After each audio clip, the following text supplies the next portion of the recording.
PTI के अंदर रहते हुए या पीटीआई के हामी होते हुए भी कुछ लोग जो पीटीआई की मौजूदा लीडरशिप पर तनकीद कर रहे हैं, जिनमें फवाद चौधरी साहब भी शामिल हैं और अली जैदी भी हैं, सॉरी इमरान इस्माइल भी हैं, तो ये लोग ये इनके पास लाया अमल क्या है? तो मेरे साथ फवाद चौधरी साहब आज के प्रोग्राम में शुरू में मौजूद हैं। बहुत शुक्रिया फवाद साहब, खुश आमदीद।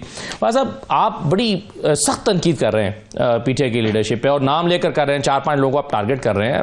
मसला 4-5 लोगों का है, 4-5 लोगों का ही मसला है, मगर आप ये क्यों कर रहे हैं? इससे तो पार्टी को नुकसान नहीं हो रहा। पार्टी को नुकसान इसलिए पार्टी को इससे ज्यादा नुकसान ये हो रहा है कि ये लोग पार्टी को हाईजैक करके बैठे हुए हैं।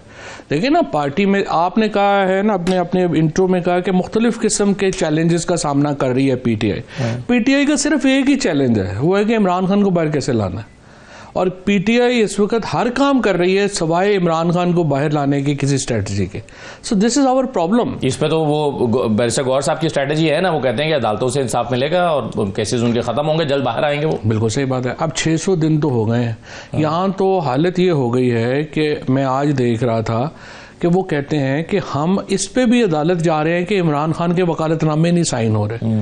आपके सामने है, ये अदालतों को नहीं बचा सके, 26वीं आईनी तरमीम को नहीं बचा सके, चीज़ें जो हैं वो नहीं कर सके। अब उसके बाद जो अल्टरनेट जो लीडरशिप बनाई गई है और ये जो 4-5 लोग जो हैं जिन्होंने हाईजैक किया हुआ है पार्टी को, जिसमें शिबली फराज शामिल है, जिसमें सलमान राजा शामिल है, रऊफ हसन जो है वो शामिल है, वो और शरीफ आदमी है टू बी फेयर विद, मैं ये नहीं कहता कि उनका है, बट उनका जो फंक्शन था उनका कोई काम नहीं था, उनको बस ऐसे लगाया।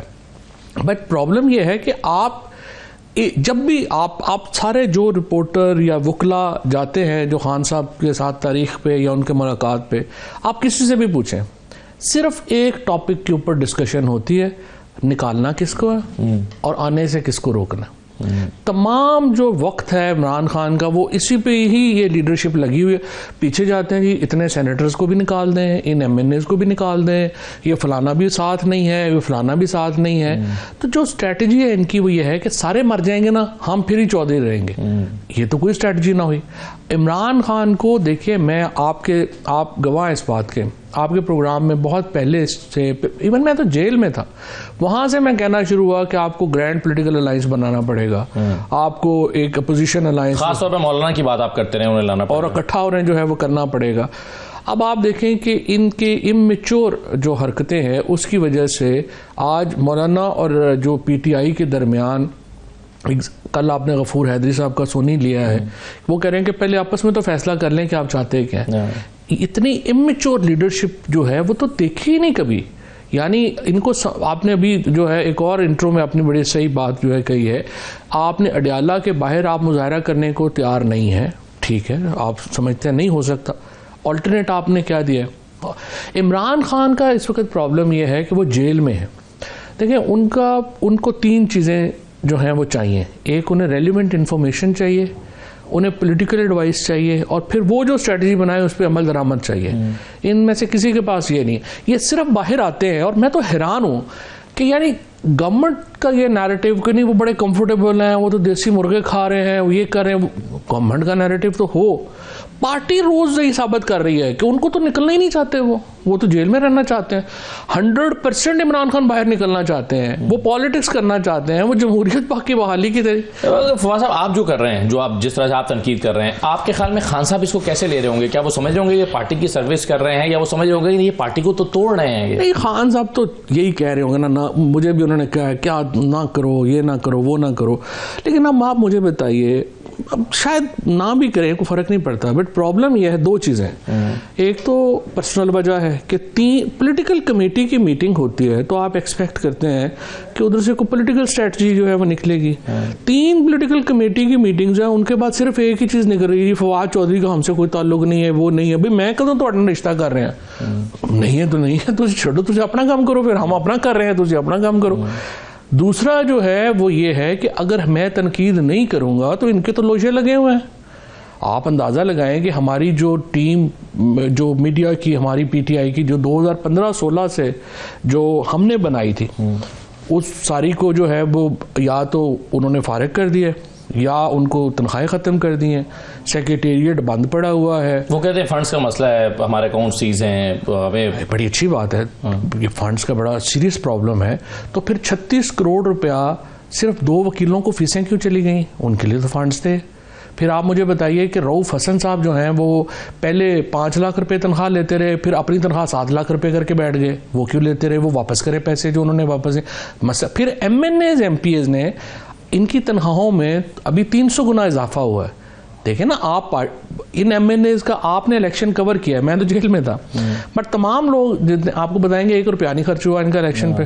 वैसे तो होता ना कि इलेक्शन में बड़े पैसे लग जाते हैं जी, जो रवायती इलेक्शन। यहाँ तो लोगों ने ढूंढ के निशान और उस पर लगाए हैं। तो MNAs अपनी आधी तनख्वाहें दें ना, क्यों नहीं दे रहे वो? मगर इसमें मसला ये है फवाद साहब के खान साहब ने ही सेक्रेटरी जनरल लगाया है, खान साहब ने सेक्रेटरी इतराज लगाया, खान साहब ने तो बुज़दार भी खान साहब ने ही चेयरमैन लगाया बैरिस्टर गौहर। तो खान साहब को नहीं समझ आ रही फिर ये क्या हो रहा है? खान साहब ने पहले भी बुज़दार की सूरत में CM लगा दिया था, तो फैसला सही तो नहीं था।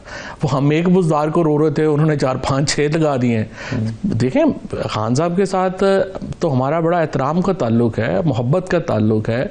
एंड मैं तो समझता हूँ कि जो आज मेरी हैसियत है उसमें उनकी भी बड़ी मेहरबानी है। मतलब रमज़ान का महीना है, हम तो गुनाहगार आदमी हूँ। मैं हमें काबा शरीफ में अंदर हम उनके जो है गए, जब वो गए थे वो साथ लेके गए मुझे रोज़ा रसूल सल्लल्लाहु अलैहि वसल्लम के अंदर हाजिर। इससे बड़ी और क्या मोहब्बत मैं उनका क्या, इस एहसान का ही उनका मैं बदला जो है वो नहीं दे सकता। सो मेरे लिए तो उनकी बड़ी आपने अब तय कर लिया है वासब के आप और इमरान इस्माइल और कुछ और लोग मिलकर एक अलहदा ग्रुप बना के अपनी अलहदा स्ट्रगल करेंगे इमरान खान की? मैं सिर्फ इस पे पनाह मैंने लिया है, सामने ब्लू प्रिंट बना लिया है सारा।